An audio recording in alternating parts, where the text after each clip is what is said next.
Seltzer Time!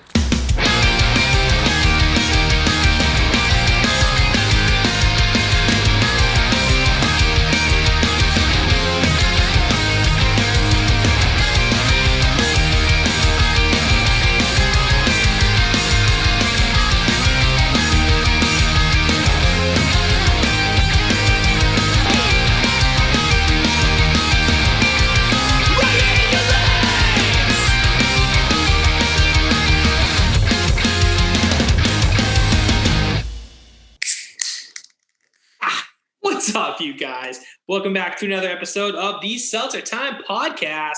It's your boy Ricky, aka Dick Chuck, aka the man behind the can at Seltzer Time Official. Here as always with my conversation accomplice, the man with the hunch about Worcester, Travis. What is crackin', Fizzle Fiends? Welcome back to the Seltzer Time podcast. And as always, we are delighted that you are here with us. This week, we are talking to us. Yeah, you're stuck with us all episode. Uh-oh. Ricky and I figured it's been a minute since we've hung out with just the two of us and you all listeners. So there's a lot of stuff for us to cover in the city. But before we do that, hey, Ricky, how was your week? So, my week was good. It has been really cold and I'm pretty much over it. I know I should shut up because it's only been winter for a total of 6 days. Yeah, real winter has only just gotten here. Yeah, so it's whatever. I'm cool with it. Other than that, yeah, man, my week's been good. Just my Bruins are playing great, even though they lost last night. My Celtics are playing very good basketball, even though they lost last night. But they lost by 1 point to the Lakers. They kept the Lakers to under 100, so I'm going to take it. I'm going to take it and run. Yeah, I mean, I watched the starting line live stream, which I'm sure will it was great. It was awesome. So I thought it was super interesting what they did. They did 3 separate live streams. The first two were full records. So they did one back at the end of December, one 2 weeks ago, and then one on Friday, this past Friday. The one on Friday was kind of they called it the best of, and it was mostly songs off of the other record that they didn't play, which is their biggest record. But they threw some really old songs in there. They played Greg's Last Day, which was the first starting line song I ever heard. It was super old. They did some of the acoustic stuff. It was really, really interesting. They did it all from Studio 4. So that was super cool to see. Was it pre-recorded or was it actually a live stream? So I don't know. They had kind of documentary style footage in between, but I don't know. I can't really tell. They didn't announce if they were doing it pre-recorded. They some of the bands I've watched have said that they were doing that. They said live stream, and the way they would the interview stuff was obviously pre-recorded. I think what they did was they took a break. So they played 5 songs. Then they would take a break. They'd show documentary interview stuff. But even that stuff was only it was 2 minutes. It wasn't half hour of somebody talking. So I don't know. I would like to think that it was live, but. So I haven't seen anybody actually do it straight legit live, or other than some maybe the KXP or some of those. But even the Every Time I Die Cave-In Splitsville thing that came out that they called a live stream. They live streamed the pre-recorded videos and they were great. And it was very obvious that they were pre-recorded. The Cave-In one had a lot of visual effects and a lot of really cool angles, while the Every Time I Die one dipped into all this old footage and hit everybody in the feels. Really? Oh yeah, there was a bunch of old hardcore dudes being yo, if you didn't watch that Every Time I Die video and not have tears in your eyes, you went really hardcore. That's awesome. So, it was great. It was a great performance. I wish it was a little more like what you were describing, where they played even 3 or 4 songs versus just the one. Yeah. Yeah, this was cool. So the starting line played a full set all 3 of these different live streams. They would just kind of break it up where typically during a show, you would talk to the audience. Clearly you're not really going to do that. They kind of did, but the parts where they would break to talk to the audience, they actually just showed you like interview footage that they recorded at the studio, but before. Sure. But it was really cool. I enjoyed that. I like this whole live stream thing. I think it's super, super interesting. The Menzingers one I watched was definitely, I think, a genuine live stream. And the Get Up Kids one I watched was a live stream. I know those were actually That's live. cool. I'm pretty sure the starting line one was it was super cool though, because a lot of these, I used to go see the starting line all the time. So it was really fun to see some of these songs that I haven't seen live or really listened to a lot. But some of them I haven't seen a band play since like 2002, 2003. So it was really, really fun, especially that last one where they're playing some really, really, really old songs. Time Machine. It was really good. Those are the best. Yeah. How was your week? It's pretty good. Let's see. I was on basic cable access television. That was pretty cool. There you I was go. on the Daily Breaking Show with Mauro Di Pasquale on WCCA TV. You could find it on their Facebook, or it aired on public access. They did this show. They do a show every day around noontime or so, where it started at the beginning of the pandemic, where they were just releasing like public information and, talking to people that had been affected by the pandemic and talking to doctors and all this stuff.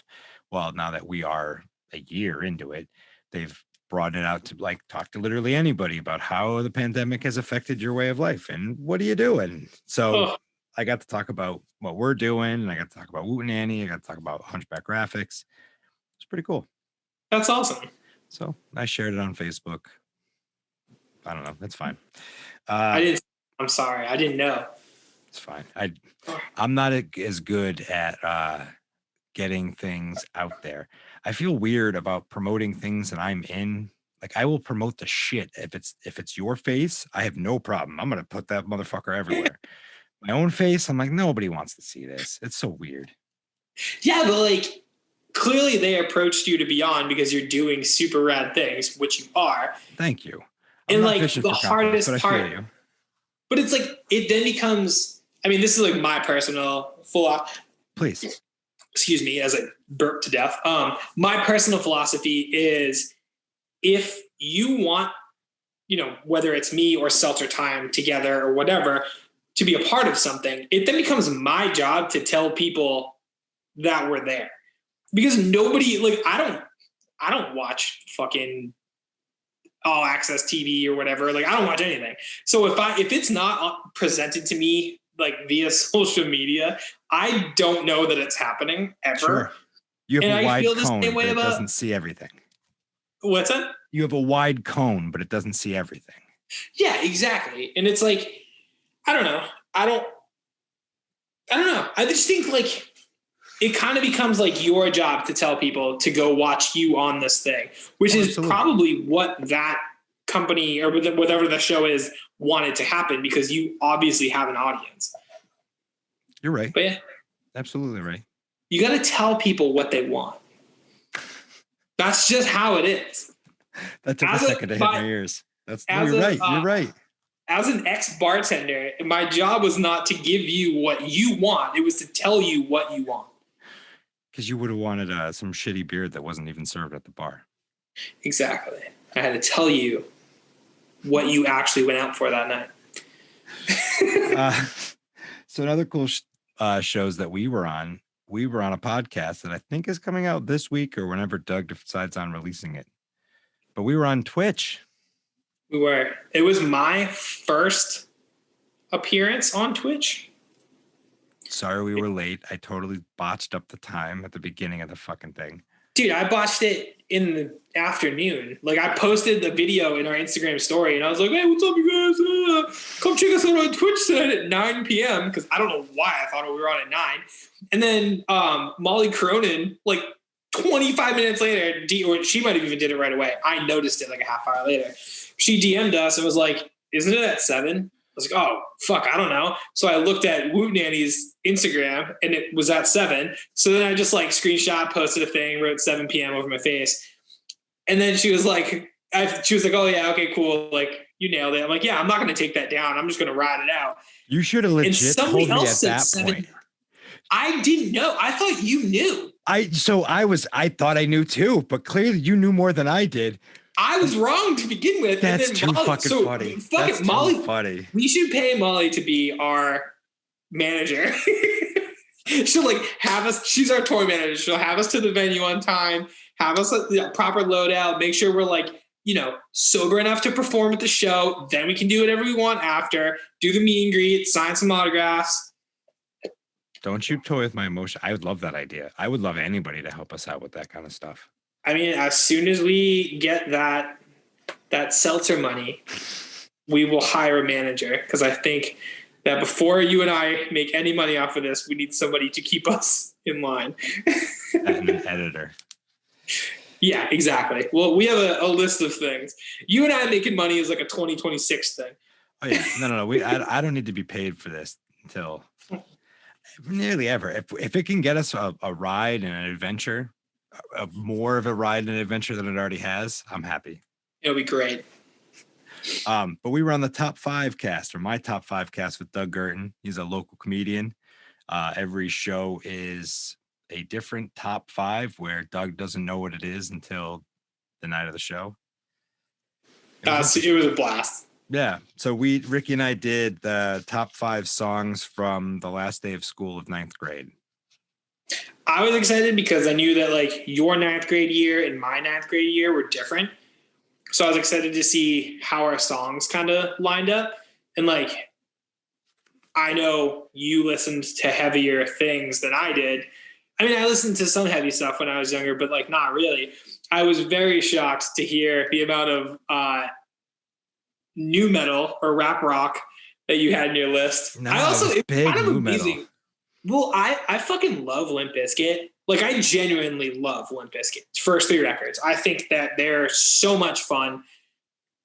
I mean, sometimes I teeter on the, like, Bob Dylan wishes he wrote this song for some of those songs because they're that fucking great. But, yeah, man, I was kind of surprised I didn't have a Limp Bizkit song in my top 5. I was surprised I didn't hear a Limp Bizkit song come out of you. I mean, it's kind of embarrassing that it didn't happen. I was thinking of songs like after the fact. Like there was a Diecast song. Anyway, Singled Out is this Diecast song that I used to fucking listen to all the time. Okay. I had a million that I could have put in. We only had 5. Yeah. So I had to like be strategic with it. I went with probably the 5 that I listened to the most in 2002. That's why we went hyper specific, because it could have been so many songs. Oh my God, yeah. Also, one of the craziest things I left off that list was New Found Glory, My Friends Over You came out in 2002, and I was like, dude, I listened to the fuck of that song. I love that band. And I left that one off the list, which is kind of surprising, even a day later. Sorry, Doug. He lied to you, Doug. I really want to put that list out as a Spotify playlist. I think it's going to give people like neck spasms, or it's just from like I wanted to go, huh? From headbanging? Yeah, well, no, that too, but from like, I wanted to go your 5, my 5, your 4, my 4. So it goes on these like, pop rock, metal. Okay. I think it'd be funny to listen to back to back. Dude, I'll do it. We're doing this. This has to happen. All right. Does Seltzer Time have a Spotify? Seltzer Time does not have do we have a Spotify? We're on Spotify, but I think they just pull the RSS. I have made Seltzer Time playlists on my Spotify, but I think that's the only thing. Because we don't, we'd have to pay for a Spotify account, right? I don't know. We're going to look into this, people. Again, Molly is our manager, an editor, possibly a video person, a Spotify account. things on our list of things to do when that seltzer money rolls in. Okay, real quick. Speaking of seltzer money, do you think, and if you do, and Bud Light doesn't count because they're a beer company who has a seltzer. I know that that's kind of how, that's like a, everybody is that, but like Bud Light seltzer doesn't count. Do you think in the Super Bowl there's going to be a commercial from a seltzer company? Oh yeah. Because White Claw doesn't do commercials. And like LaCroix's never done a commercial that I've seen. Polar doesn't do fucking anything. And like, are you know asking, what I mean? Like, is there going to be an ad for a non-alcoholic seltzer, or will it be an alcoholic seltzer? Okay, I personally would love to see an ad for a non-alcoholic seltzer. I think that'd be unbelievably genius. It's the drink, clearly. But like, I don't think. So I think you're going to see Michelob has a seltzer now. Michelob has a seltzer. Yeah. Everybody's getting in the fucking seltzer game. I would be shocked if you do not see at least one seltzer commercial during. Well, like I know. Okay, so I know for a fact there's a Bud Light seltzer commercial coming. There's some of them get leaked a fucking month. Right. Yeah, so I know there's a Bud Light seltzer one coming. I didn't watch it because I like to watch the commercials like in real time. But I really want to see. I just want like seltzer to understand that it has the ability to be a bigger thing than it is. It's a big thing, but I think like the only people who, and I understand like there's a lot of money in the alcohol industry. I get it. It's been multiple of my jobs. I literally am consuming multiple of them right now. This is a beer. I just put it in a SeltzerTime koozie. See how the sausage is made. See, that's it. I'm breaking all the rules. But I just want seltzer so badly. They're making money. We fucking know they're making money. I understand. I necessarily don't agree with like throwing all of your money at a Super Bowl commercial. Hence the fact that I think we should make them. But I just like LaCroix makes enough to throw some money at that. I don't want them to, but they do. Polar definitely makes enough to do that. And the first one to do it is going to crush because none of them have done it. It would be very interesting to see a non-alcoholic seltzer company release an ad, like a company like Topo Chico with Coca-Cola money, right? If they were to release an ad just about Topo Chico, just about literally about, like I watched an old Ben and Jerry's. So I watched this whole thing about Ben and Jerry's, and they released a 10-second ad because that's all they could afford. But I think they released it during a Super Bowl, and it was like Ben and Jerry's. It's like the best damn ice cream or something like that. It was perfect. 10 seconds, crushed. 10 seconds is more than enough. You don't need the 30-second spot unless you're like Budweiser and you're doing one of those like production style commercials. 10 seconds is fucking perfect. But like Topo Chico, so they're coming out with like the alcoholic seltzer this year through Coke. I can see, so supposedly Coke is like staying away from the Super Bowl this year. A lot of big names are, but I think I can also see Coke staying away, but Coke pushing its like umbrella at everybody and being like, Topo Chico hard seltzer, suck one, or I don't know what I mean, that is like, that wouldn't be the thing, but like, but it would be very funny if that's what they did.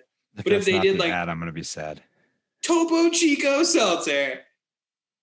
It's not in a glass bottle, but it'll get you fucked up. Like, because it's probably going to be canned, I'm guessing. I can't see them selling it in a glass bottle, although that would be awesome. That would be to do it, they're going to have to be a disruptor. And I feel like you can't sell Topo Chico. And can you get Topo Chico in a can?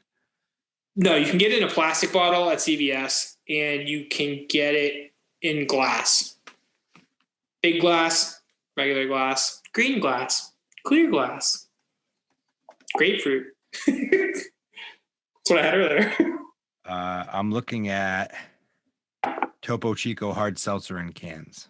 Yeah, see, fucking That's it. But that's the thing though. Like hard seltzer is not a disruptor anymore. It had like a second of being one, and it didn't take advantage of it. White Claw did, even though they're fucking garbage. But like the way to be a disruptor, like you're saying, would be Topo Chico releasing a hard seltzer in a bottle. Go back to bottle. There's can shortage. Trump fucked America when it comes to cans. Every brewery is in trouble because of it. So if Topo Chico released their seltzer in a glass bottle, they would crush. It'd be so sick. Yeah. We're going to do something for our video listeners. This is what the new Topo Chico is going to look Cherry acai. Honestly, that sounds great. I don't like hard seltzer. I like to keep my seltzer and my coffee alcohol free.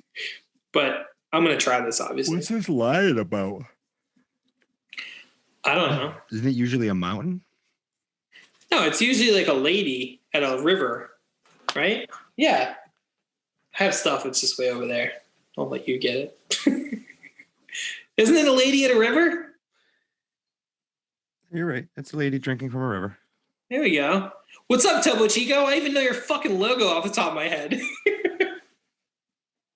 The top part of it. I was looking at this. Oh, that is a mountain. Okay. Oh, because it's up here. Oh, okay. Cool. But anyway, it's fucking cool. It's good design. I like it. I don't understand the line. But anyway. That's dope.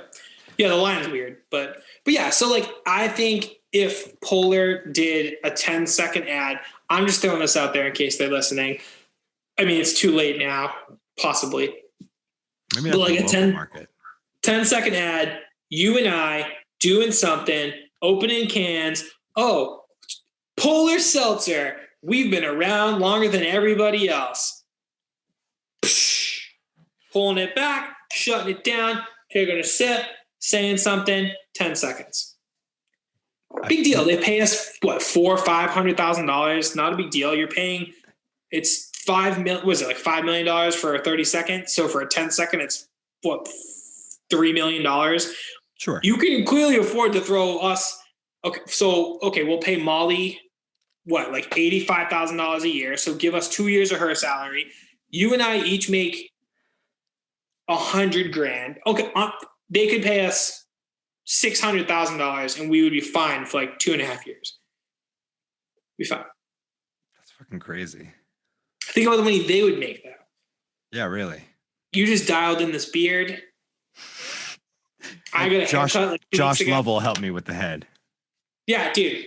Me too. I mean, I've had a hat on all day because it's very cold. It's cold, yeah. It's very cold. Josh also shaved my eyebrows, which I now know is like my old man problem, that I'm definitely going to have the big bushy eyebrows. Yeah, he does mine too. It's all right, that's good to hear. That's good to hear. I'm not the only one. Oh, yeah. I've never had it done. And then the first time I got a haircut from him, he was like, "You want me to go over the eyebrows?" And I'm like, "I don't even know what that means. Just do it." And he did it. And I was like, "I look great." He's like, "Do you want me to go over the eyebrows?" I'm like, yeah. Didn't even know that was an option. Yeah, kills it. Kills it. You know who else should do a Super Bowl commercial? Heartland Barber. Josh should do a fucking Super Bowl. If I was a billionaire, I would pay for all of my friends to do a Super Bowl commercial because I would be at home laughing so hard at it being like, Pepsi, boom, things blowing up, super hot models, Budweiser, horses, Coca-Cola, at Horse Hill. Yeah. And then it would be like Josh. I'd pay for like Josh to be like cutting hair of like somebody, and then Paris Hilton just to walk in and be like, "That's hot." That's the fucking ad. $3 million, well worth it. Plus paying Paris probably $5 million. Honestly, probably $6 million. She probably charged $3 million. He's a fool for passing that up. Great. So what else is going on? This week we also had a Powwow Worcester meeting, and speaking of social media and marketing and all this stuff, I don't know if we ever told the people that you are now helping out with Powwow Worcester and you're running our social media. It's official. Yeah, man, I'm the guy posting on the Instagram. We really appreciate it because, again, much like every other account, you have to stay active to stay interesting. And That's done. I mean, I haven't posted in like 2 days, and I do hate myself for it, but I'll get something up tomorrow. I trust you. Today I was busy. I was doing man shit. I was out in the woods. I was helping my dad. My dad was like chopping this tree thing. Can't talk right now doing hot guy shit. Yeah, I can't talk about. I should have did a TikTok. Fuck, that would have been so good. Doing hot guy shit. It's just me like hanging out. Like, what's up? No, you're killing it. I don't like playing on my phone. Most on-brand Ricky thing of all time. Oh, that would be fucking funny. Can't talk right now doing hot guy shit. And it's just a whole video of Joey and your dad making fun of you for not working. Yeah, exactly. Although Joey wasn't with us. Joey and his girlfriend went to Providence. They did get me a donut from PB Donuts, and I'm really excited to eat that tomorrow because I ran out of time. I somehow ran out of time to eat a donut today. It got so late in the day where I was like, do I have – I mean, don't get me wrong. I'll eat a fucking donut anytime. But I got to the point where like, I could either eat this donut now and have it be great, or I could eat this donut tomorrow morning and set myself up for a real nice Monday. Respect. I have so I made buns. I made our own, we made our own buns. I've never tried it. Figured, fuck it. Pandemic, people are making bread. I'm going to make buns. And people made bread in fucking April, but you're closer. A year later. Much like last night's stream. You're like, oh, I should try this. It takes me a little while. That's awesome. I'm always a little late to the game. No, so we wanted to make burgers, and so we made our own buns. And after this, I'm absolutely going to go down and making bacon, egg, and cheese on the last remaining bun. And that sounds so good. It'll be like, because it's like 10 o'clock now, it'll be probably like 10:30, 11 by the time we're finished. It'll be that nice night snack to seal the deal. Dude, a bacon, egg, and honestly, back to me being a billionaire, I would make a Super Bowl commercial about you making a bacon, egg, and cheese in your kitchen at 11. What about 15. That spot that was doing the breakfast sandwiches that you were hitting up, that little locals jam? Dude, Best Supermarket? Best Supermarket is the move in Worcester. That's who we should make that ad for. Done. So Ricky and I keep talking about, we really want to make commercials because we love the idea of making local commercials. But I think you all should tell him too that Ricky should be making commercials on TikTok for these places. And it should be nice 60-second little brief like, yo, holy shit, I'm here at Best Supermarket. Let me show you how to order a bacon cheese right here. Ask this dude. Holy fuck, this shit's only $5. My God, is this one of the best things ever? Holy shit, Worcester. Done. I mean, that's pretty much how I do everything. And that's what I'm saying. It would fucking blow up. I don't know them very well. Like, I only got sandwiches there like 6 weeks in a row. And, like, he knew me. He knew my order. But, like, I don't know his name. He doesn't know my name. I'm sure if I walked in there, he might be like, oh, sausage, egg, and cheddar, hash brown, cheese. And I'm like, yeah. And then he'd be like, cool. You gonna get a Pellegrino? And I'm like, yeah. And I'd walk down and get it. Or not Pellegrino, Perrier. Because for some reason, okay, Best Supermarket is the fucking best place in Worcester. There's like their whole place makes no sense. I shouldn't say the whole place. Parts of that place make no sense. Tommy Bahama got a fish, like a live goldfish. Like a pet fish? A pet fish. There's a shout out Tommy Bahama. What's it called? There's like a fridge, like the cooler situation. And it's like, there's nothing in it but a door to like, I'm guessing an office. It's the coolest place ever. And then you can get breakfast sandwiches for like $3. Where is this on Main Street? Yeah, it's down in Main South. It's next to like Hacienda del Juan, or whatever. Yeah, that spot. It's right next to Beto's Tacos. No shit. Okay. Yeah, which I'd love to do an ad for them too. We should do 15-second, what's that, like $4 million in the Super Bowl ad for Beto's Tacos, because they're lovely. All right, this may or may not go in. Let's just make a plan to fucking go get tacos or some shit this like one day this week. We can meet up for an hour, just go grab a bunch of footage, grab it over 2 phones, and then you could do the fucking dub version where Let's do it. I can cut your video together too, and you can just talk, or if you record what it should say, I can cut your video and I can edit it for it, or you can just do it in fucking app. Yeah. That would crush, kid. Let's do it. That would be so entertaining to hear you talk about. And we're doing it. It's happening. And like we can do silly jump cuts and like. This has to happen. Let's just do it. All right. So done. I don't know if that's going in the podcast, but you may have heard it. Keep it out. We'll surprise them with it. Keep it out. Okay. Well, then we just talked about something really cool, and we're going to just try to do it this week. Yeah, you're welcome, everybody. But back to powwow. Powwow Worcester, for those that for some reason don't know and they listen to this show, that's awesome. Powwow Worcester is a local art celebration that happens here in the city. It's a public art and mural festival. That's happened 4 years. We were going to go on our 5th year, and then COVID happened. So we are in the middle of planning again for like year 5, take 2 kind of deal. Still, we're in like this we're planning for it, but we should call it we should call it Powwow Worcester year 5 part 2. Kind of like when they did like I Love the 80s. Oh yeah. Oh, that'd be so sick. We should just do an I Love the 80s. That's it. That'd be so cool. But like not the 80s, because like fucking everybody has done that. We should do like the I Love the 1680s. I don't even know what happened back then. Probably a bunch of bad stuff. Probably. We should do the I Love the 2000. I love 2018. You guys remember 2 years ago? Or 3 years ago now? Dude, so much has happened though since then. It would actually be pretty funny. I'd still see footage from a year ago, and I'm like, oh my God, those idiots were hugging. You just found out everybody made bread.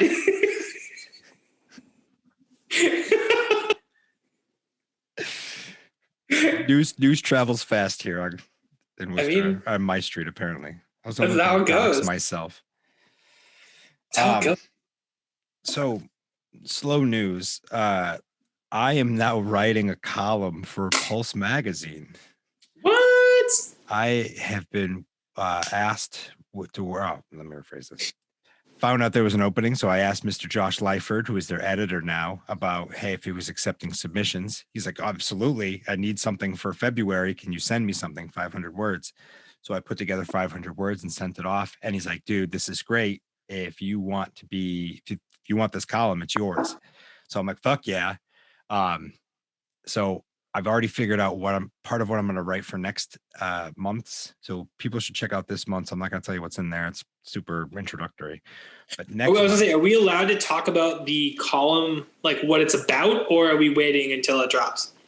I'll talk for February. It's just super introductory. I talk about one of my favorite dispensaries in the city, and I talk about a lawsuit actually that just happened. It was kind of interesting. Oh, cool. But for the next one, I have been doing some experimental research. Anybody that is on TikTok, and especially if they're on Stoner TikTok, has probably seen this emergency packet come across their screen. Supposedly, if you take one of these, take like a dose, you take it with water, and you wait 15 minutes and then smoke, it's supposed to lower your tolerance level, and you're supposed to get far more stoned than you have.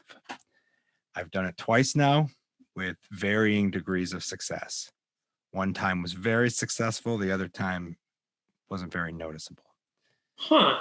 And I've also asked some people out in the community to do some other tertiary research.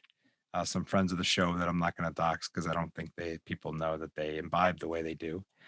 I'm waiting for feedback, but I got one message from somebody that said they got schmacked. So. Really? Okay, I don't know. I know very little about the cannabis world, and I know that I like orange juice is like all I know about the vitamin C world. That's super interesting. So I don't know why. I think it's a placebo effect, and I think that's what my article is going to be. But I'm trying to find out if other people feel it. Did you see? I mean, I know you just found out about like the bread aspect of the pandemic. The world. Did you know bread exists? At like the beginning of quarantine, this girl, Madeline, something. I don't know. I think I follow her on like either Twitter or Instagram. I don't remember. I think it's Twitter. She posted you've definitely seen this meme, but it was like a cocktail with that stuff, and it was called like a quarantini. She did it with gin. So she's like kind of the first one to like coin the quarantini, and it was hilarious. It went crazy viral. It was on like every single meme thing. The news talked about it. It was like pretty wild. But yeah, she did that. It was like that with gin. And I was like, that's a really good idea. But I didn't have any emergency or gin, I think, at the time, which I have now, but I'm not going to make that.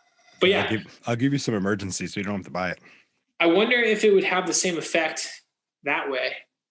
I don't know. So like the theory is that it lowers your tolerance and it lets you, take in more THC, but I don't know. But it boosts your immune system? Supposedly. I mean, I feel pretty great. Don't get me wrong.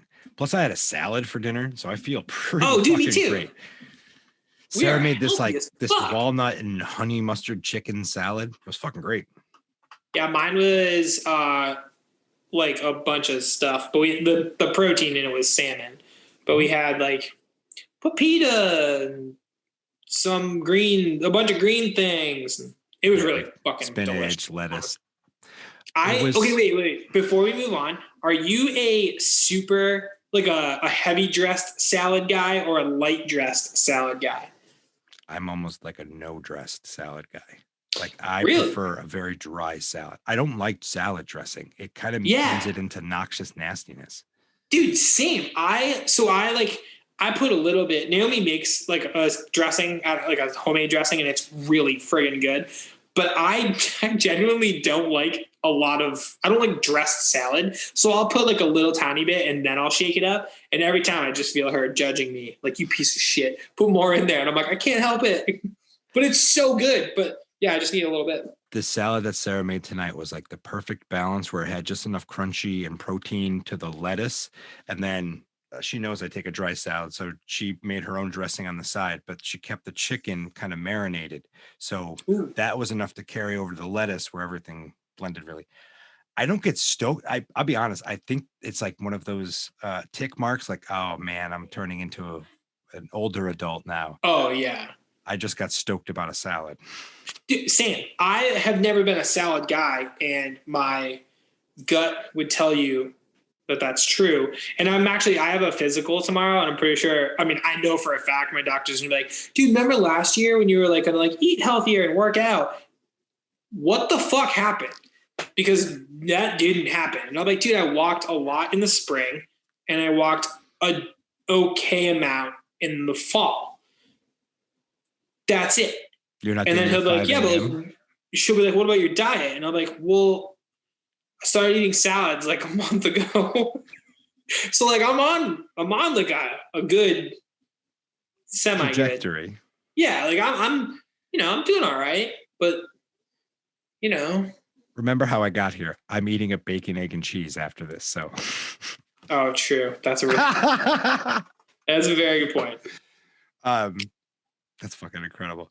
So I'm super pumped to be writing for Pulse. Super pumped to make bacon, egg, and cheese. I don't know. Kind of lost the train of thought on that one. That sounds lovely. What have you been watching? You watching anything interesting other than? Yeah, man. We've been so outside of like the Bruins and the Celtics, we've been watching.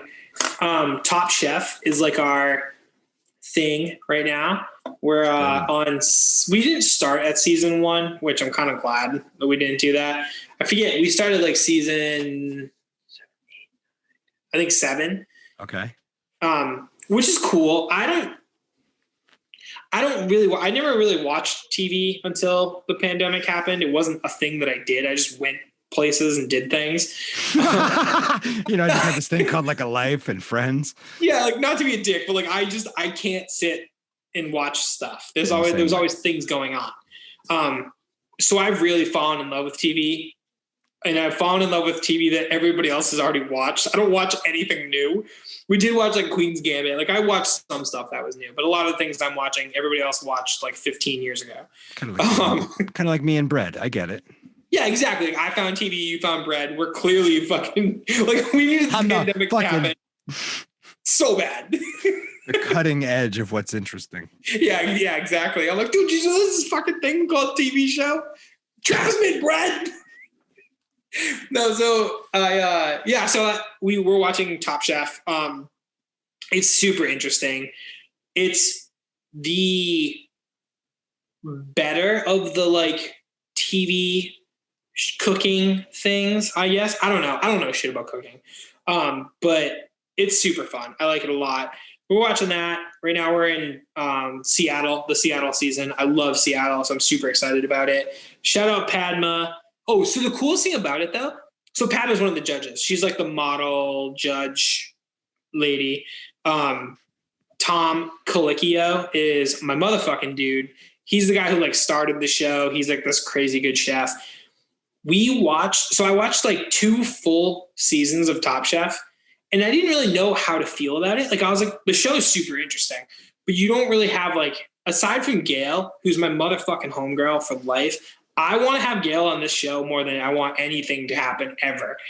Because she's just cool. She's super nice. She's really cool. She's a badass. Like, Gail, I love you.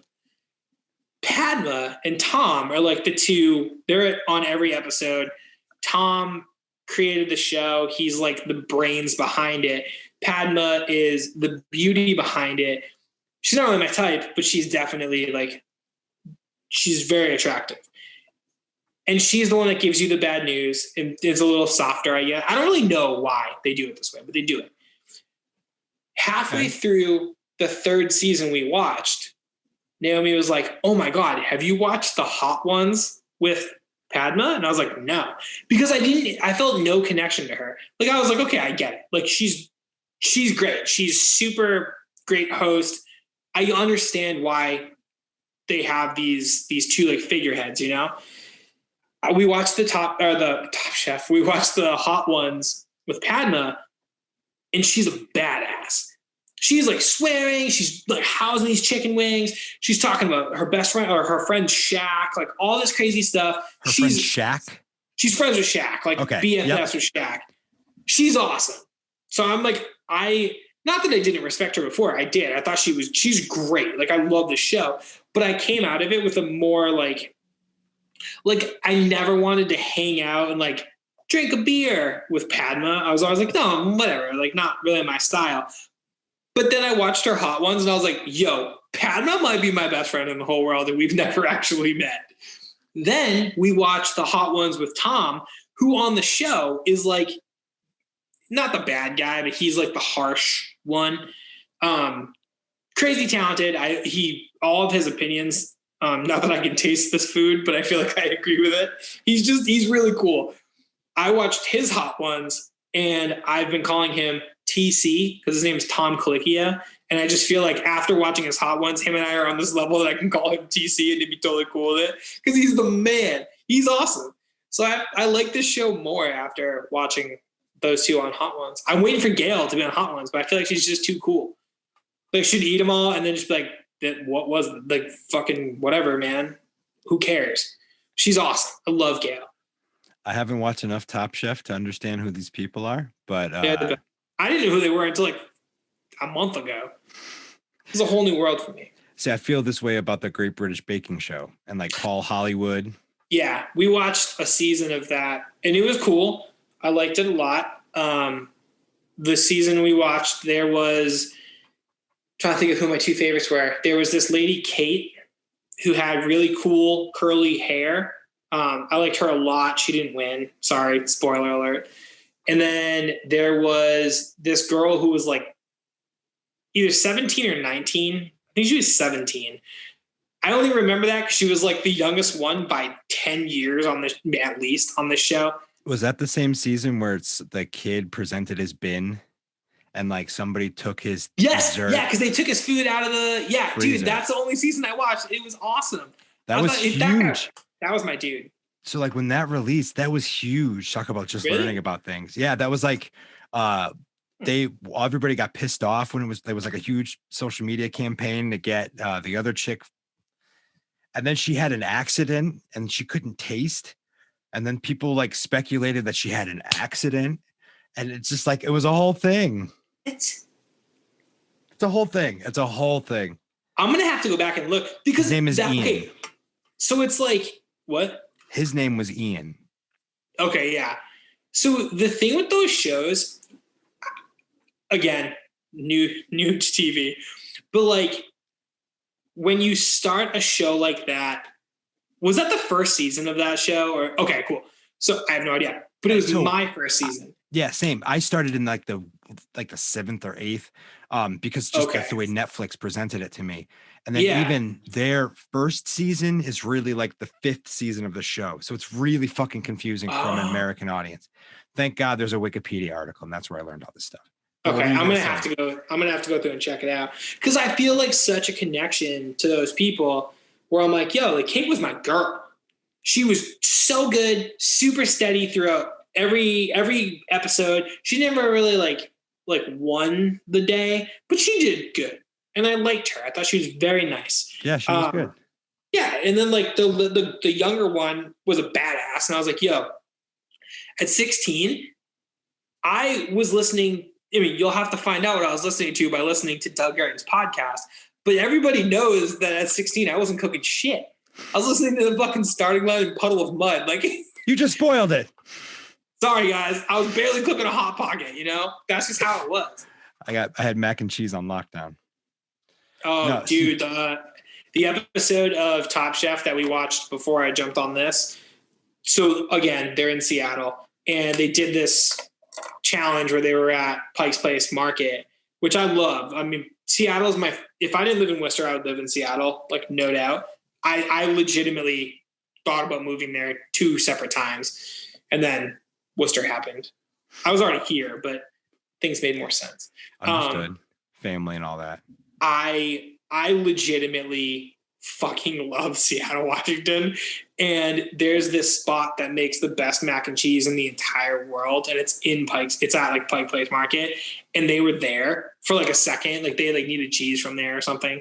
And I lost my mind. I was like, that's the spot. That's the spot. Like I need to go back.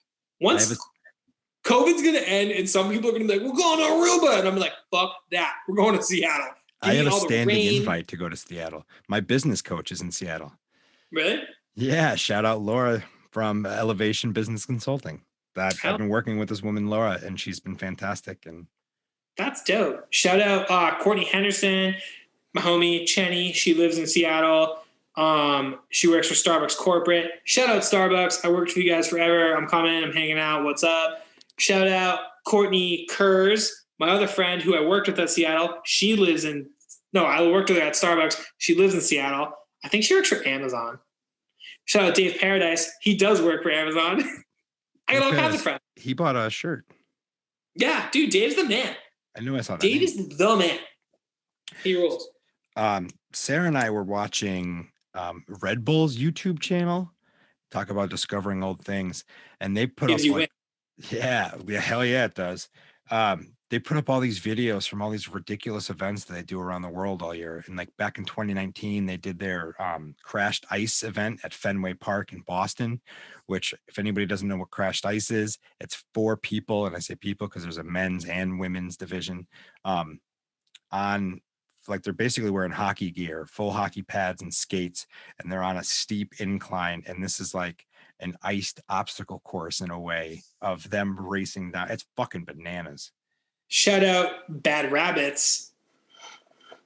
There's your drumheads, kids. Shout out Bad Rabbits, who not only released a perfect cover record because everything they do is perfect, but they actually played that ice event at Fenway that Travis just mentioned. So answer our DMs, guys. We want you to come on the show, and we have to beat the Bar Down. Yeah, we have to beat Bar Down Breakdown to having Bad Rabbits on. I could just text Shield. Like, I thought about it, but I was like, well, I'll just DM them. Like, whatever. We'll see what happens. They liked it, and that was as far as it got. So it looks like I'm going to have to send that text. They just liked it? That's weird. Anyway. Yeah, well, they, like, reposted our post about it the other day, and they liked the post. And then I commented right back, and I was like, yo, you guys come on the podcast. They follow Seltzer Time, and they follow my personal account. And they gave me the quick little double tap, which makes sense. Like, they had a lot of people posting with that record, obviously. Excuse me. But yeah, I'll probably have to text Shield and just be like, yo, let's make this happen. Well, the other thing I want to make happen is for the Red Bull, not the crashed ice, because I mean it looks fun. I'd kind of want to try it, but I don't think it's as cool as their other shit that they do, which is the soapbox derby. And they do where teams make soapbox race cars, and they have to like get from the top of the hill down. And these are other obstacles. There's like, this is fucking all over the world. I don't necessarily think we need Red Bull to get involved in it for us to do it though. I would fucking love to find a bunch of people to participate with us and just find a hill in Worcester and just make a course. And yeah, George Street. Let's go steepest, most dangerous. Let's get Red Bull involved. They can sponsor us. I don't even like seltzer. I'll drink Red Bull. I don't care. Whatever. It's a heart attack. Dude, boom, the can opens the same way, baby. That's my motto. Can opens the same way, baby. That's my motto. When Time out of context, pull that one. Yeah, right. Dude, for real. The can opens the same way. I might get that tattoo. There was one year that I had to work the Bamboozle Festival in New Jersey, and Red Bull was one of the sponsors. So for an entire weekend, I ate like Jack Link's beef jerky because they were another sponsor. They're the ones with like it was definitely Jack Link's. They had this like big truck.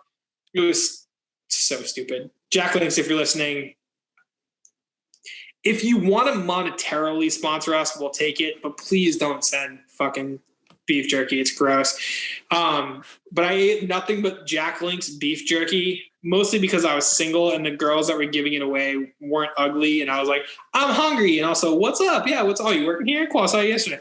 Nothing happened. I just ate a bunch of gross beef jerky. So you were eating jerky and Red Bull? Yeah, so Red Bull was like the other sponsor. So on the side of every, like on stage, but over to the side, there was a cooler on every single stage that had different flavored Red Bull, because they had like their like cherry and like whatever flavors, summer flavors or whatever. Yeah, they're all gross. After like shut up. That's not how we're gonna get Red Bull money. I don't care. They need to know that needs to not happen.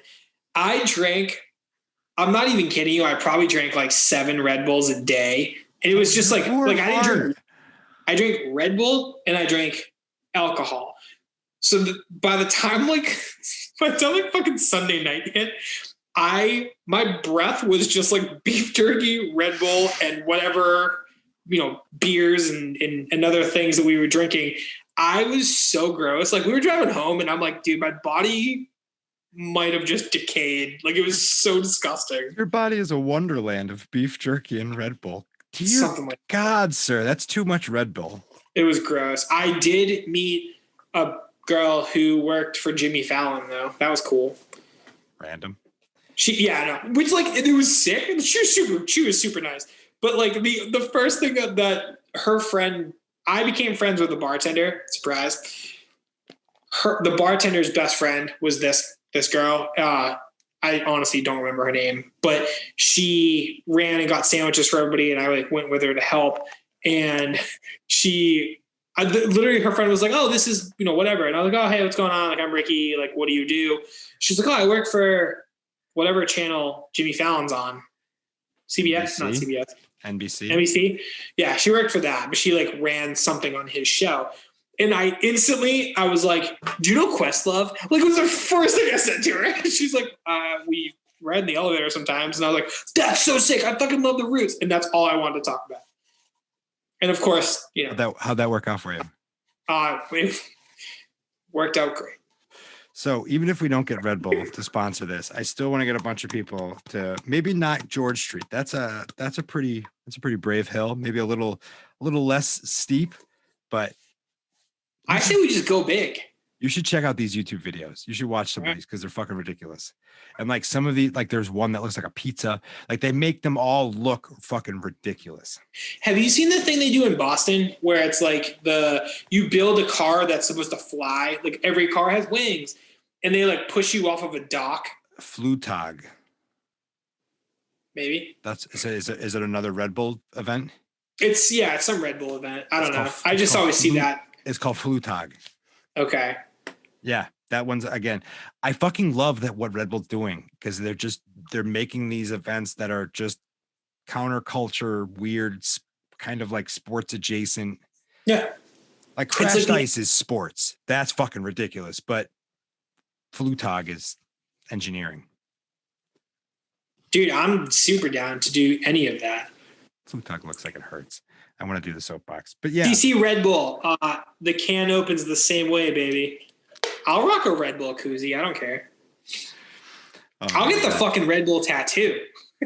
Famous last words. I've committed to like 6 tattoos in this episode. Yeah, I was going to say, you're running out of canvas, homeboy.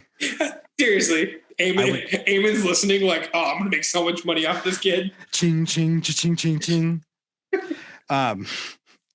You better put a ring on Naomi before you cover up your canvas. For real. Oh, shit. Anything else you want to cover before we move into Stokes and Pokes? Yeah. So this was originally my Stoke until earlier today. So originally my Stoke for this episode was, I just got back into Snapchat like a week ago. I don't know why. It's the platform I feel most comfortable on outside of Instagram. It's stupid and I have so much fun on it. I love it so much, but I also didn't take it seriously for the last couple of years. And I really regret that. Snapchat has these like little like 5-minute shows. I don't really care about any of them, but Ryan Reynolds has one now. So obviously that like piqued my attention. I was like, wait, what the fuck? That's cool. Like, this is Ryan, man. He does everything. So I watched the first episode dropped yesterday. The trailer dropped like 2 or 3 days ago. It's super cool. It's kind of like a Bill Nye the Science Guy, but with Ryan Reynolds. He learns like a new thing every day or whatever. And it seems cool. The first episode was ice sculpture, and I watched it twice. Both times I thought it was funny, because sometimes I'll watch stuff once and think it's funny. I'll watch it a second time and I'm like, eh. Both times I thought it was funny. It's a really interesting way to do a show, I guess. And today I showed it to my dad. My dad thought it was fucking hilarious. So I was like, okay, there it is. A stamp of approval. That's pretty fucking cool. Yeah, no, it was really cool. So it was fun. Like you learn a little bit, you laugh a little bit. It's great. It's on Snapchat. It's like literally like 5 minutes or less. It might have even been less than 5 minutes, but it was cool. It was really interesting. I'm excited to watch more. I think it's a cool way to keep people on the platform for sure. Cause it's a platform I took it serious. I mean, with this whole thing was born on Snapchat, but I haven't really taken it seriously since then. But yeah, it was a blast. It's really cool. So that was going to be my Stoke. It's not, but go watch the Ryan Reynolds Snapchat show. It's great. Dude, I didn't realize. So you saying that about Ryan Reynolds reminded me about the John Krasinski Some Good News. Oh, dude, that was literally my favorite part. My second favorite part of like the initial quarantine when the whole world was on board with it, not quarantine really. Now where it's like, well, if you know better, you know it's a thing. But I was hoping that they would still do something. Fucking Viacom bought it after 8 episodes, but yeah, fuck this. I mean, I'm sure they'll do something. No, they shelved it. Really? That's what I'm assuming. There's nothing. It's supposed to come out on CBS All Access. What's that? Their streaming service, much like NBC's Peacock. Yeah, I think we have that because of something. I don't know. We've never watched it, or maybe Naomi's parent. I don't know. Somehow I was told that I can still watch The Office, but I haven't watched it forever. That's also how I knew I got into TV. Was I watched more than The Office. So the only time I've watched The Office since pandemic started was when I got a little, and by a little, I mean, I got high as fuck by accident one night during quarantine before we moved into the house back at the apartment. I had way too much of an edible and I was like, oh, this will be totally fine. We're making dinner. By the time we sit down and eat, it'll kick in. I'll be good. We're going to watch a movie. I'm excited. I'm not even kidding you. It was like a fucking edible with Red Bull. Like this edible I was like, oh, this looks like a good idea. Oh my God, I'm high as fuck. What just happened? It happened so fast. Even Naomi was like, are you you It already happened high? so I was like, fast. dude, I don't know. I was freaking out. The lights in our old kitchen, there were like 3 sets of lights. Basically, there was like a stove light, a sink light, and then like actual lights. They all were on, and our floor was like checkerboard. So for some reason, definitely the reason was me being way too High high. on edibles. I was freaking out because I thought that it was like 11 p.m. at night because all the lights were on, but it was like 5. It was so weird. And Naomi was like, holy crap. Okay. Like, we're going to sit you down. Cause I was like freaking out. This has happened to me like one other time. So she sat me in the living room, pulled the shades down, shut all the lights off, got me ice cream, put my dinner in the fridge, and put on The Office. And I was like, cool. And I was like, so good. But that was the last time I think I watched The Office. Lock that up, homie. Lock that up. She took care of you. She knew exactly what to do. She's the best. I mean, she doesn't Crisis even averted. like partake in that stuff. She's definitely the adult in the relationship, which everybody knows, which is great. She's an awesome person at the festival that recognizes that you just need a tent to sit down with some orange slices. You've been partying a little too hard. I then realized that, like, I have a limit. I need to be a little more. At that point, I was very new to the cannabis consumption lifestyle. Now I kind of know, what I can do. And I'm much better at things now. We all do it. We absolutely. Back then I was young. I was young and naive. It was a fucking year ago. Not even. It was like April. We were all younger back in April. We all thought this was only going to be a month. That's true. Here we are. Still recording via Zoom because we can't hang out. Imagine how weird it would be if somebody was still listening to this episode at this point. Yeah, seriously. Huge shout out if you're making it to these Stokes and Pokes, because this is absolutely just us hanging out. You're welcome. Shit out of my eye. All right. Hit us with that good Solon. Stokes and Pokes, Stokes and Pokes, Stokes and Pokes and Stokes and Pokes, banana Stokes and banana Pokes and Stokes and Pokes and Stokes and banana. Welcome back. Thank you so much, Solon, for killing it with that song. You're the best.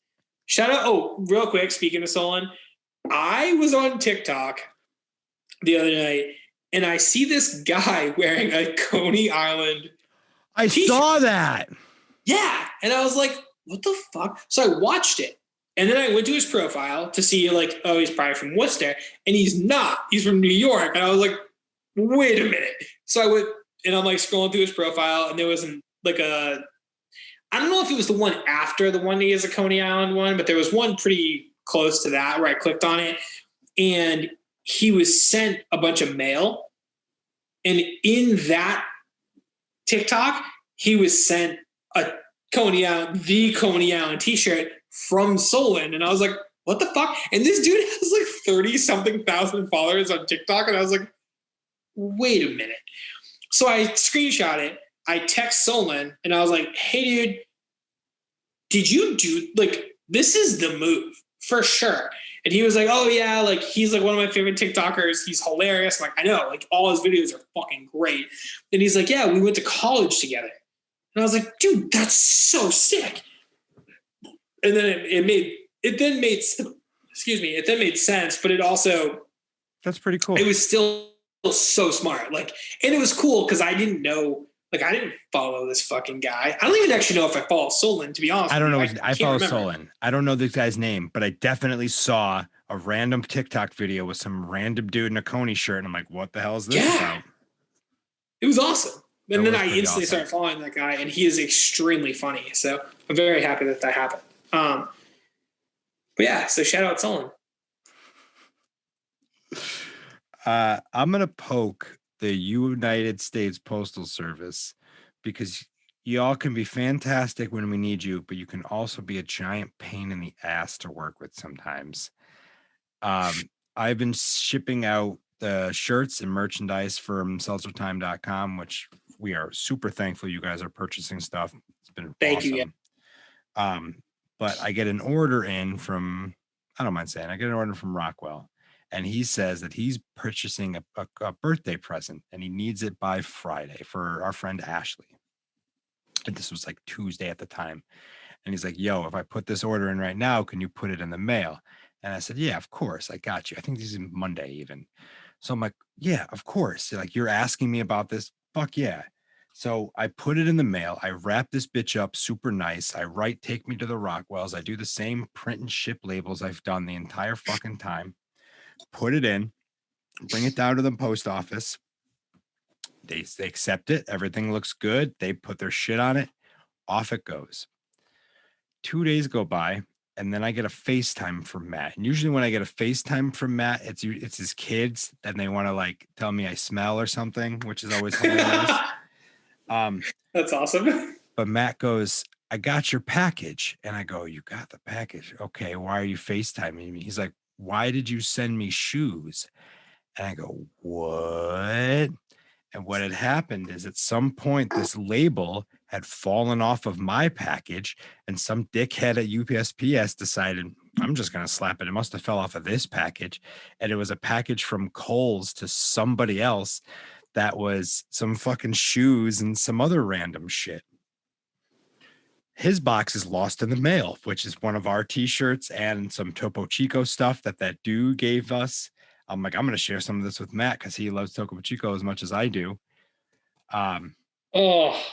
So he opens it. We're trying to figure out. We make a claim. He decides. So this is now Wednesday.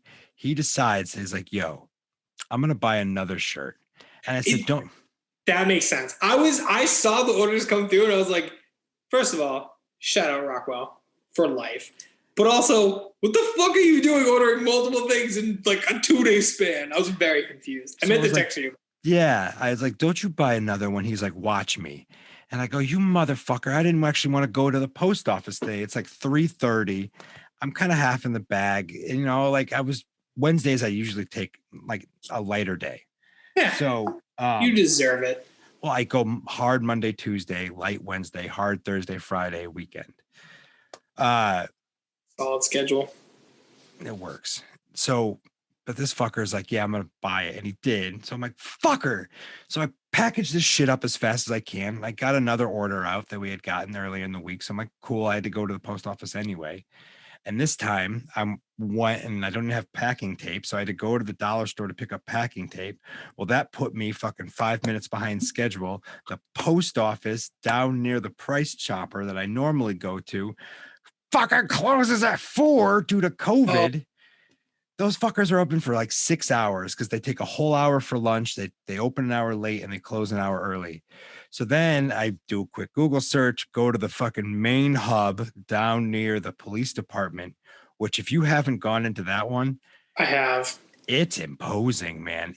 They work, thankfully, they employ some of the fastest and most like up here workers. I was in and out of there in 30 seconds. Like they were so fast and on the ball, and they were fantastic, but it was stupid annoying that I had to go there. Yeah, I've had to drop off multiple different levels of orders for Worcester wares. Some are like, I've got 6 packages. And then some are like, I've got 47 packages. And a couple times I've had to do like big orders.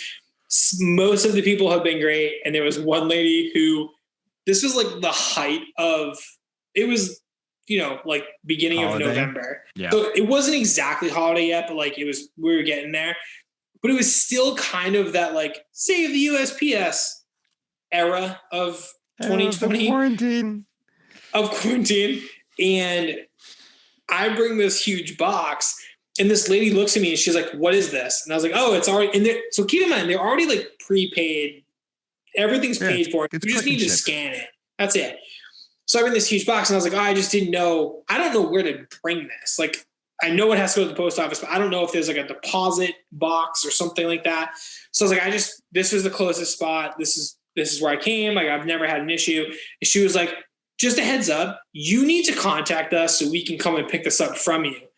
And my initial thought was to be like, just a heads up, try to keep your fucking job for you. My bad.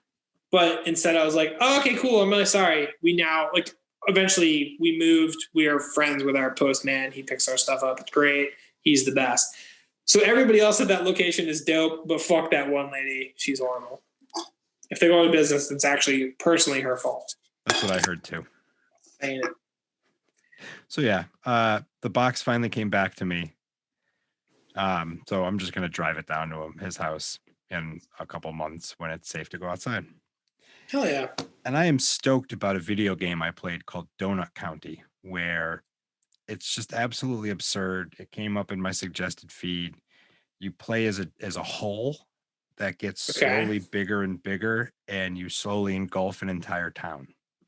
And you have to start by like swallowing up pebbles and grass, and then you can grow to swallow up a squirrel, and then you can grow to swallow up a person, then you can grow to swallow up a house, and then a mountain, and then it's a really cute, clever game. And it's really chill. And I'm gonna get Sean Connolly to play it on stream on February 3rd at twitch.tv/Wootenanny Comedy. That's so sick. So, and I'm probably gonna jump on and make fun of him, or if it's not me, Brian and other people will. But it's gonna be super chill. Hell yeah. I mean, I'll probably watch that. If you hang out in the comments, you know what I mean? With Twitch gaming or with like this kind of stuff, it's perfect if you're gonna video game too. So if like you're putting on something, throw the laptop up and just like it's like we're hanging out and playing video games together. Do I have to play Donut County? No, you can play whatever you want. Cool. Like if you want I play like NHL, 2 games. I know. I was gonna say it's like NBA, NHL or Tony Hawk. So or Tony Hawk. Done. Do your damn thing. This is happening. Then maybe that's what we'll do. We'll figure out a way to stream you playing Tony Hawk to Twitch. Stream me playing NHL because I get way. And Tony Hawk is like my I gotta chill out. I'm gonna listen to Millencolin and Goldfinger covers or whatever on that, and I'm gonna hang. NHL, your boy's making trades. Your boy's taking it seriously. I'm questioning why it costs so much for me to get Jack Hughes from the Devils. I get real mad about it. It's a whole thing. I get way too fucking into All right, it. this is what our stream is. I think it's us trying to figure out how you can set up and then I'm going to try to pretend to be interested for 2 hours.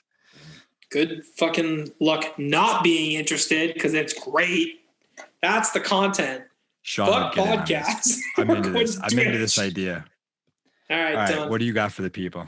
Cool. What's up, guys? All right. So my poke is we're about to get hit with a huge snowstorm. Apparently, yeah, it's Frankie McDonald told us. I'm not exactly. I'm not pumped about this one bit, even though it has barely snowed all year. I hate the winter. It's not my friend. I'm not born for it. I currently have no socks on. I do have slippers, but I have no socks. I don't dress properly for the winter. It's not my thing. I had to buy gas for a snowblower today. I never end up happy, hence the post-snow blow bourbon. Most people are like, oh my God, it's so cute. It's like, because you're warming up. And I'm like, no, it's because I fucking hate this. I genuinely despise the snow. I've hated snow my entire life. My dad loves it. He's like, isn't this great? And I'm like, no, it's not even great in a snow globe. I fucking hate it. I genuinely hate snow. It sucks. It makes you late for everything. It's super unsafe to drive in. It gets in everything. No matter what you do, it sucks. I hate snow. So I'm not pumped about this. I'm pumped at the idea of hanging out with my girlfriend for about 2 full days and doing nothing, because that's cool. I genuinely am excited for that. But I hate the fact that there's at least 2 times in that 48-hour period where I then have to go outside where it's cold and snowy and wet and gross, and I have to throw snow around. It's not fun. It's not fucking fun. I think it's a little fun. It's like it's the only time I work out. I don't work out. I don't do shit, but I will pick up the shovel and make sure. I had a shovel last week. It snowed, and I was like, I didn't even know it was going to happen. I literally walked. Nobody told me. Nobody told me. I walk out of my bedroom, and I'm like, oh, cool, whatever. Like, we're going to chill. This is going to be dope. I'm going to go to work. And there was so much fucking goddamn snow. Luckily, it was light because I didn't know that the snowblower was out of gas. So I had a shovel. And it didn't take that long. It was fine, but it was like, this sucks. Like, I hate snow. We're just getting into it, kid. We're I gonna hate get it. walloped this year.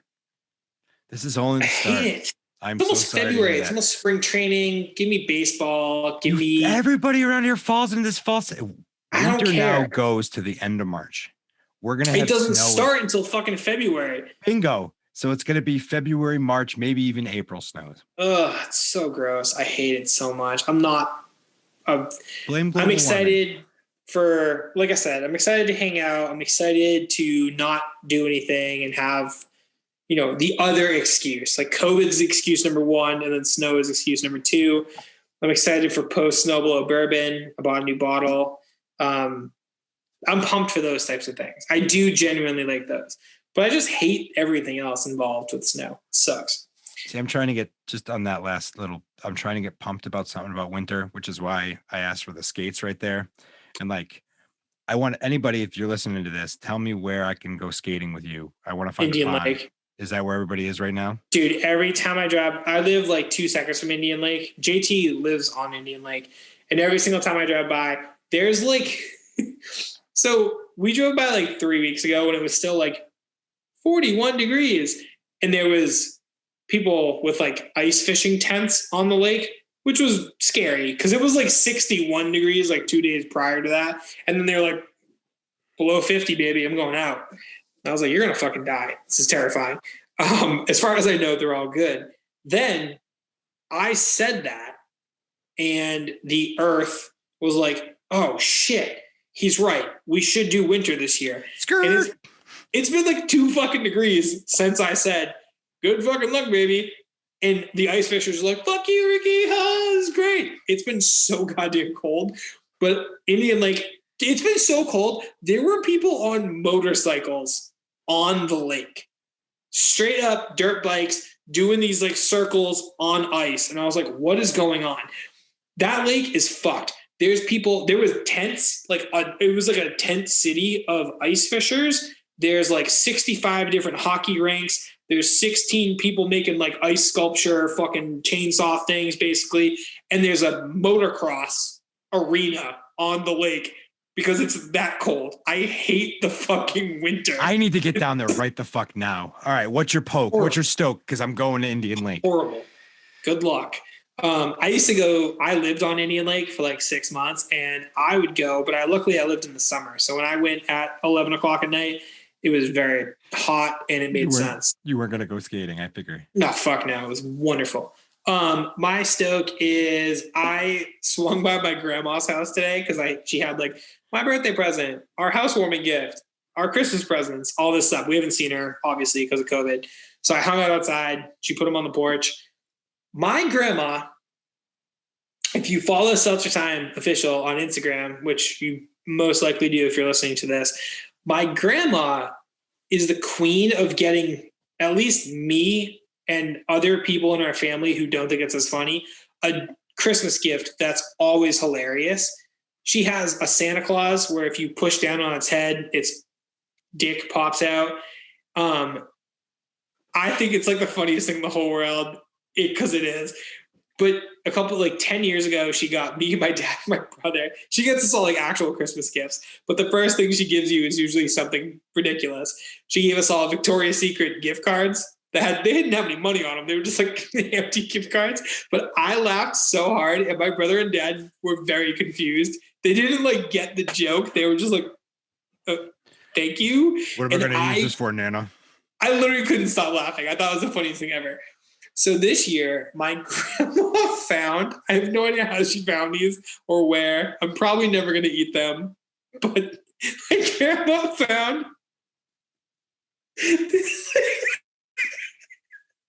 these boxes that it's Dick in a Box candy. Is that what I saw? Dick in a Box. I thought it had something to do with. Incredible.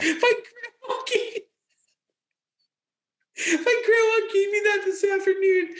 I fucking laughed so hard. I love the Lonely Island. I saw them in 2019. It was probably the best show I've ever been to because I don't think it'll ever happen again. But I laughed so hard when I saw that.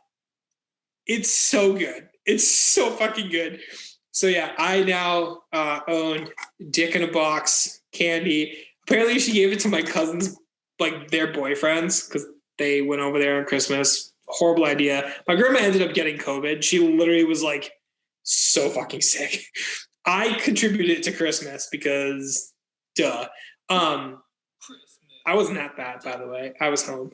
But yeah, so my grandma got us Dick in a Box candy, and it might be my new prized possession. It's so fucking funny. Incredible. I laughed so hard when I opened that. So my stoke is the fact that my grandma got me Dick in a Box candy. Is the greatest thing that's ever happened in my entire life. It's so good. It's so fucking good. Well, you've done it, people. You've listened to us ramble for about an hour and a half. And if You're you welcome. made it this far, you are the fucking best person ever. And we love you very much. And also, it's not surprising because this might be our best episode. Shout out Red Bull, our new sponsors. Again, all the cans open the same way. Is that what I said earlier? Something like that. Something like that. You guys can figure it out. You already heard it. You probably wrote it down. You already got it tattooed. Whatever, no big deal. I'll write it down in the edit so I can keep that forever. Find us at SeltzerTime.com. Find me at Hunchback Travis. You guys can find me at DickChuck77. I'm on everything with that handle. You can find me at Seltzer Time Official. We're on almost everything at that handle. I'm not going to make us a Snapchat because we're trying to do the TikTok thing. But honestly, who the fuck knows? Who the fuck knows? Watch us for a pop-up stream on Woot Nanny. Watch us for a pop-up stream on WCCA when we get our own cable access television show. Thank you so much to our new sponsors, Red Bull. We're really excited to do the Super Bowl commercial. Yes, we both had to get other bank accounts because we weren't really sure how to fit $3.6 million each into our current ones. We figured it out. We really hope those wire transfers pass tomorrow would be ideal. We hate snow, but honestly, $3.6 million is a pretty hot thing, so I'm okay with it. It's going to buy us a lot of heaters. It's true. It's true. We'll see you guys next week, maybe, if we don't just cash out and move away. I'm rich, bitch!